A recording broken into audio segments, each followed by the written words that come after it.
அந்த ரெக்சின்ல இருக்கிற இந்த பகுதியெல்லாம் அப்படி பொரிஞ்சு போயிட்டு, ஸோ இந்த ரெக்சின்னாலே இதெல்லாம் சரிப்பட்டு வராது அப்படின்னு நம்ம சொல்லி கேள்விப்பட்டிருப்போம். ஆனா, அதனுடைய காரணம் என்னானுங்கிறது தான் இந்த வீடியோல நான் சொல்லப் போறேன். இந்த 3மே இந்த மாதிரி ரெக்சின் சோஃபாயில யூஸ் பண்ற ஒரு ரெக்சின் தான். பார்த்த உடனே கண்டுபிடிச்ச முடியாது. எல்லாம் ஒண்ணு போலயே இருக்கும். இந்த 3 ரெக்சினுடைய வித்தியாசம் நம்ம தெரிஞ்சுக்கணும்னா, இந்த 3 ரெக்சினையுமே நம்ம இந்த மாதிரி கையில இப்படி எடுத்து ஹோல்டு பண்ணி இப்படி பிடிச்சு பார்க்கும்போது, நமக்கு இந்த 3 குவாலிட்டியோட வித்தியாசத்தை நம்ம ஈஸியா ஐடென்டிஃபை பண்ண முடியும். இந்த ரெக்சினுடைய விலை மீட்டருக்கு வெறும் ரூ. 150 தான் வருது.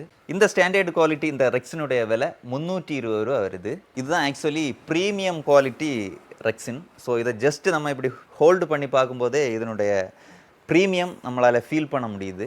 இந்த ப்ரீமியம் குவாலிட்டி இந்த ரெக்சினுடைய விலை ரூ. 550 வருது. சரி, எல்எல் மார்ட்டில் இந்த 3 விதமான குவாலிட்டியில் எந்த விதமான குவாலிட்டியான மெட்டீரியல்ஸ் உங்கள்கிட்ட அவைலபிளாக இருக்குன்னு கேட்டால், இந்த 3 விதமான குவாலிட்டியான மெட்டீரியல்ஸும் நம்மக்கிட்ட அவைலபிளாக இருக்குது. எல்எல் மார்ட்டில் இந்த 3 குவாலிட்டியிலையும் ஏன் ரெக்சின் அவைலபிளாக இருக்குன்னு கேட்டால், வெளி மார்க்கெட்டில் எல்லாம் இந்த ரூ. 150 இந்த ரெக்சினை மட்டுமே யூஸ் பண்ணி ஸ்டாண்டர்டு குவாலிட்டினும் ப்ரீமியம் குவாலிட்டினும் சேல் பண்ணிகிட்ருக்காங்க.